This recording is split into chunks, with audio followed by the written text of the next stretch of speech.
Ann Curry is making a much-anticipated return to television.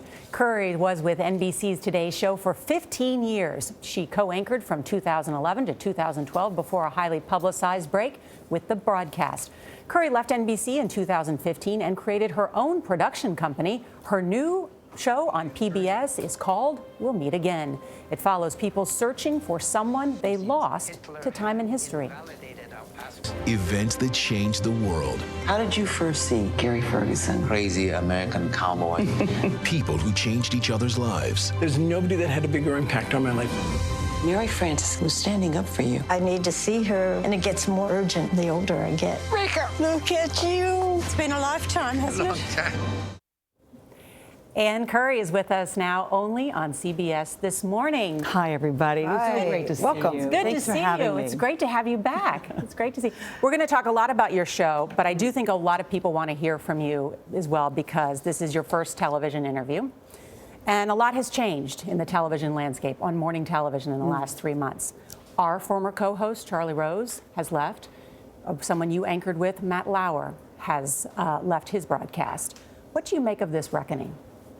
I think it's, in general, overdue.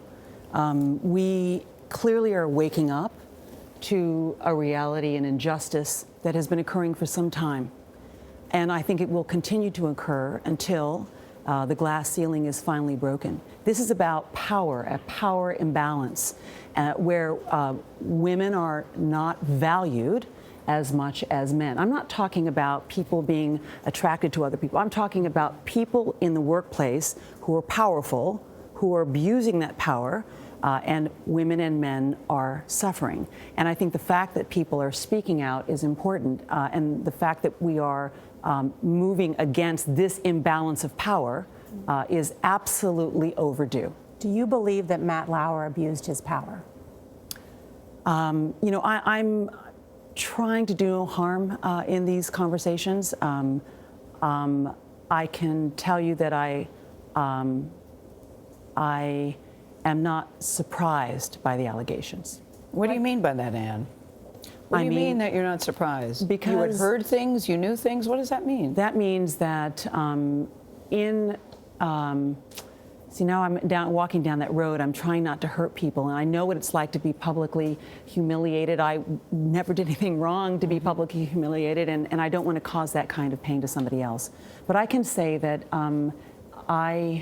because you're asking me a very direct question, I can say that I would be surprised if many women did not understand that there was a climate of verbal harassment that existed. I think it would be surprising if someone said that they didn't see that.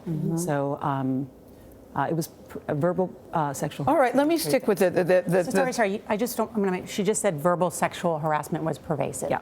At NBC at the time, when you were there. You know, I like, again, I don't want to,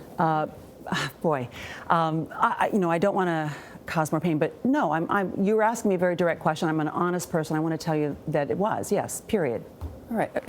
I was going to pick up on the notion of power, because in the court of public opinion, it was viewed that a powerful man, meaning Matt Lauer, derailed your career. I know that in this crazy business of ours, you know, it's their sandbox. By that I mean management. They get to decide who plays, and it can happen to all of us at any time that we lose our jobs. But in your particular case, in the court of public opinion, many people thought that Matt Lauer was behind you leaving the Today Show.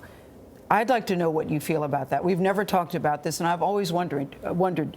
Your last day was very emotional. It was very difficult for you, clearly. And I don't want to upset you here again either. Oh, don't worry. I'm not going to start crying. Okay. No. But do you believe that he was behind you know, you should ask someone else. I'm not the one to ask about that. You're the only one to ask. No, because I don't know what was all behind it. I do know that it hurt like hell. It wasn't a fun moment. I've learned a great deal about myself. I've really, at this point, let it go. I've just let it go, and I think that it's time to. It's been years, and I want to sort of really move on from that. I mean, it's a you know, at this point, I'm thinking Hakuna Matata. You know, it's just sort of over. But no, I think that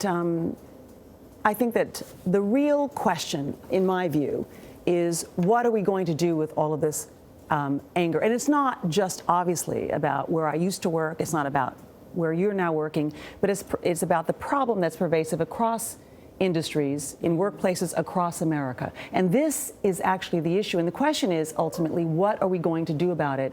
And I wonder if we keep focusing only on these individual scandals, if we're actually going to move off of that foot into creating something better in the future. Though each of the personal stories add to this new conversation. You tweeted "Me Too" in October. What did you mean? What was... Well, I think I meant what I just said, which is, sorry, John, but it's about, the idea that I don't know a single woman who has not endured some form of sexual harassment. And many women have endured workplace sexual harassment. It's happened to me in multiple jobs, and it is a way of sidelining women.